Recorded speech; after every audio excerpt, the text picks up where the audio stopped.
Hello everyone, welcome to my channel. आज हम बात करेंगे इस वीडियो में डीजल पावर प्लांट के बारे में। डीजल पावर प्लांट कैसे वर्क करता है और इसमें कौन कौन से कंपोनेंट्स होते हैं। Generally diesel power plant stand by mode के पर्पस के लिए रखते हैं, दैट मीन्स इमरजेंसी पर्पस के लिए यूज के लिए रखते हैं। हम लोग देखते हैं कि जो बड़ी बड़ी इंडस्ट्री होती हैं, जो हॉस्पिटल्स होते हैं, मॉल होते हैं, ऑफिसेस होते हैं, वहां पे डीजल जनरेटर लगा हुआ होता है। जो डीजल जनरेटर लगा हुआ होता है वो इमरजेंसी पर्पस के लिए रहता है ताकि इलेक्ट्रिसिटी की सप्लाई मिलती रहे। अब हम बात करते हैं कि डीजल पावर प्लांट कैसे वर्क करता है। डीजल पावर प्लांट में डीजल हम लोग यूज करते हैं डीजल इंजन में। ये जो देख रहे हैं आप लोग, ये कंप्लीट लेआउट बना हुआ है डीजल पावर प्लांट का। अब हम लोग देखते हैं कि कैसे वर्क करता है। ये जो हम लोग देख रहे हैं ये है diesel engine. Diesel engine diesel engine क्या होता है? डीजल इंजन को हम लोग कंप्रेशन इग्निशन इंजन बोलते हैं। कंप्रेशन इग्निशन इंजन क्या होता है कि इसमें एयर और फ्यूल का मिक्सचर होता है। अब हमें एयर कहां से मिलती है? एयर हम लोग एटमॉस्फेयर से लेते हैं, एटमॉस्फेयर से मिलती है। उसको फिल्टर करके जो डीजल इंजन है उसके सिलेंडर पे यहाँ पे सक्शन होता है। जनरली क्या होता है कि डीजल इंजन 2 स्ट्रोक भी होते हैं, 4 स्ट्रोक भी होते हैं। इसमें 4 प्रोसेस होते हैं। फर्स्ट प्रोसेस जो होता है सक्शन होता है, सेकेंड प्रोसेस कंप्रेशन है, थर्ड प्रोसेस एक्सपेंशन है, फोर्थ प्रोसेस एग्जॉस्ट है। तो इसमें 4 प्रोसेस होता है। पहला जो प्रोसेस है वो हो रहा है यहाँ पे सक्शन। यहाँ पे एयर को सक करेगा, देन कंप्रेस करेगा। अब हम देख रहे हैं यहाँ पे कि फ्यूल हमें कहां से मिलेगी, क्योंकि एयर और फ्यूल का जो मिक्सचर होगा, मिक्सचर होने के बाद वो कंबशन होगा सिलेंडर के अंदर। फ्यूल हमें कहां से मिलेगी? फ्यूल हमें यहाँ पे फ्यूल ऑयल टैंक लगा हुआ है। यहां से फिल्टर होकर के ये पंप है। जैसे ही पंप स्टार्ट होगा तो टैंक से ये ऑयल फिल्टर होकर के ये फ्यूल इंजेक्टर में आएगा। फ्यूल इंजेक्टर, यहाँ पे फ्यूल इंजेक्टर लगा हुआ होता है। फ्यूल इंजेक्टर क्या करेगा कि जो ऑयल है उस ऑयल को ड्रॉपलेट के फॉर्म में करेगा, बिल्कुल फाइन कर देगा। अब इस जो ड्रॉपलेट होगा और यहाँ पे एयर है, एयर और जो फ्यूल का जो मिक्सचर होगा, मिक्सचर होने के बाद वो फिर कंबशन स्टार्ट होगा। कंबशन होगा तो वहां से हमें हीट मिलेगी और उस हीट को जो डीजल इंजन है उसको मैकेनिकल एनर्जी में कन्वर्ट कर देगा। दैट मीन्स क्या कर रहा है? डीजल इंजन जो है हीट एनर्जी को मैकेनिकल एनर्जी में कन्वर्ट कर रहा है। अब हम लोग देख रहे हैं कि यहाँ पे कपलिंग लगा हुआ है। डीजल इंजन के साथ अटैच्ड होता है कपलिंग और इसके साथ अटैच्ड है जनरेटर। अब क्या होगा कि जो मैकेनिकल एनर्जी है उस मैकेनिकल एनर्जी को जो जनरेटर है इलेक्ट्रिकल एनर्जी में कन्वर्ट कर देगा। अल्टीमेटली हमें क्या चाहिए था? हमें इलेक्ट्रिकल एनर्जी ही चाहिए था, इलेक्ट्रिसिटी चाहिए। तो यहाँ पे क्या हो रहा है कि जो डीजल इंजन है जो मैकेनिकल एनर्जी में कन्वर्ट किया है उसको कपलिंग किया हुआ रहता है और इससे अटैच होता है जनरेटर और ये कन्वर्ट कर रहा है इलेक्ट्रिकल एनर्जी में। अब क्या होता है कि डीजल इंजन जब वर्क होता है तो कुछ गैसेस निकलते हैं। यहाँ से एग्जॉस्ट गैस निकलते हैं। एग्जॉस्ट जो गैस होता है उसके साथ अटैच होता है साइलेंसर यहाँ पे। अब क्या होता है कि अगर सपोज साइलेंसर हम लोग नहीं लगाए तो बहुत आवाज करता है। तो आवाज करने के कारण क्या होता है? बहुत डिस्टरबेंस होता है। इसकी कारण हम लोग यहाँ पे साइलेंसर लगा देते हैं ताकि हमारा जो डिस्टरबेंस कम हो जाए, और इसको हाइट पे एटमॉस्फेयर में नॉइज को छोड़ देते हैं। तो यहाँ पे हम लोग क्या देख रहे हैं, डीजल इंजन कैसे काम कर रहा है कि यहाँ एयर और फ्यूल का मिक्सचर जो है, कंबशन हो रहा है इंजन के अंदर।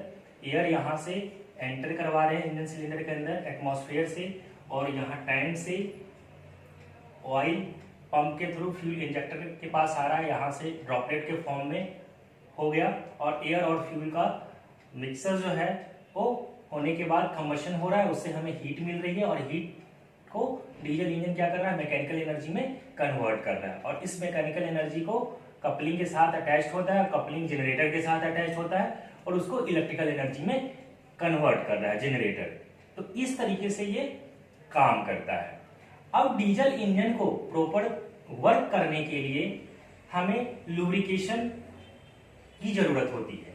अगर प्रॉपर तरीके से लुब्रिकेशन होगा तब ये काम सही तरीके से करेगा। अगर लुब्रिकेशन नहीं होगा तो ये इंजन काम नहीं कर पाएगा, नॉइज करेगा, डैमेज, बहुत सारे पार्ट्स को इसको डैमेज कर देगा। इसके लिए हम लोग क्या करते हैं कि लुब्रिकेशन ऑयल प्रोवाइड करवाते हैं। वो कहाँ से मिलता है इसे, इसके लिए हम लोग यहाँ पे लुब्रिकेशन ऑयल टैंक लगा हुआ होता है, इसको कनेक्ट रहता है, ये पंप के थ्रू रहता है, पंप से फिल्टर होता है, फिल्टर होने के बाद यहाँ पे आता है। यहाँ पे देख रहे हैं हम लोग, ये जो लगा हुआ है ये ऑयल पंप है, पंप से होकर के फिल्टर होगा, फिल्टर होने के बाद ये यहाँ पे आएगा, इंजन सिलेंडर के अंदर एंटर करेगा। जैसे ही एंटर करेगा तो इसके अंदर जो पिस्टन होते हैं वो मूव करते रहते हैं, तो ऑयल जो होगा वो भी इसके अंदर सिलेंडर के अंदर मूव करेगा, ताकि इसके जो फ्रिक्शन है उसको रिड्यूस कर सके, कम कर सके। इसके लिए हम लोग यहाँ पे लुब्रिकेशन ऑयल का प्रोवाइड करवाते हैं, क्योंकि प्रॉपर तरीके से वर्क कर सके। अब क्या होता है कि जब ये वर्क करता है तो जो ऑयल है वो भी गर्म हो जाता है, तो जो हीटेड लुब्रिकेशन ऑयल है उसको हम लोग यहाँ से एग्जॉस्ट होता है।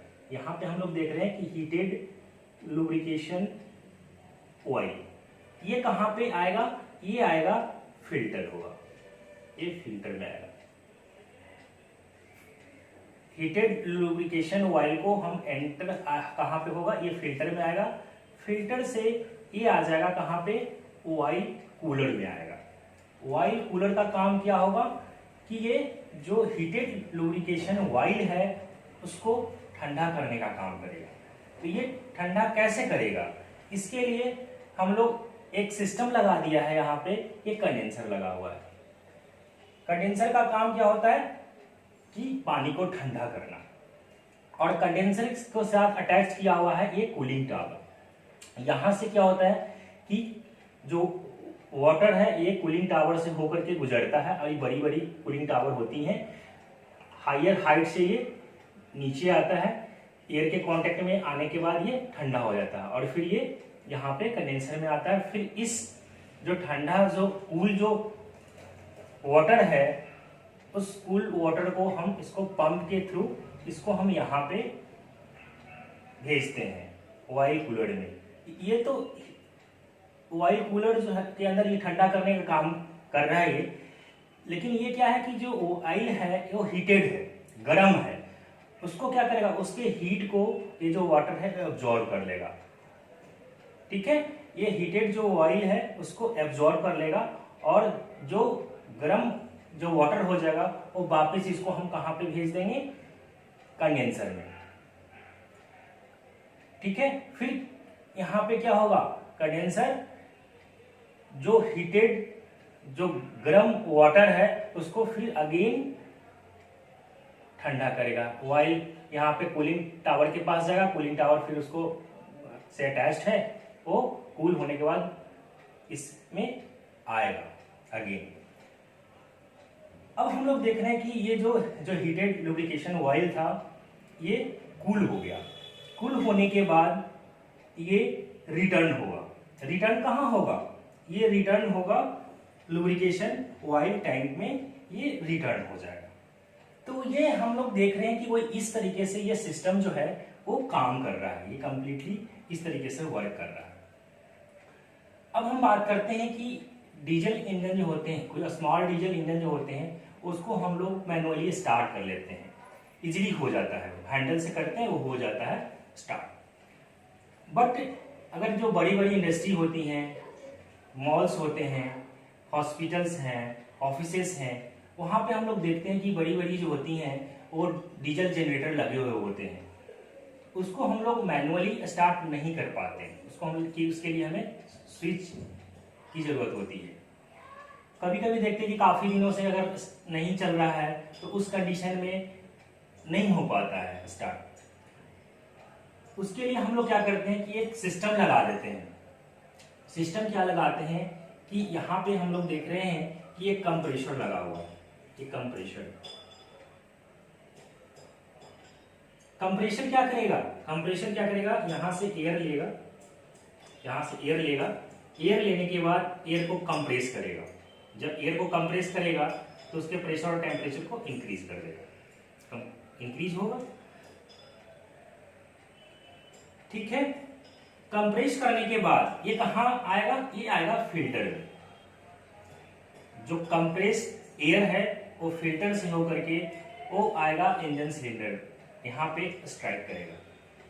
यहाँ पे जब स्ट्राइक करेगा तो इसके अंदर जो पिस्टन है, जो भी पार्ट्स हैं, यहाँ पे स्ट्राइक करेगा इंजन सिलेंडर के ऊपर, तो ग्रेट फोर्स के साथ करता है। जब ग्रेट फोर्स के साथ करता है तो इसके अंदर पिस्टन के अंदर मूवमेंट होना स्टार्ट हो जाता है।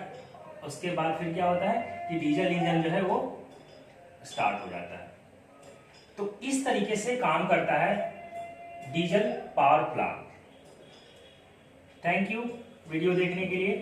अगर आपको वीडियो अच्छा लगा हो तो हमारे चैनल को सब्सक्राइब करें, साथ ही साथ बेल आइकन के बटन को प्रेस कर दें ताकि आने वाली वीडियो की नोटिफिकेशन आपको मिलती रहे।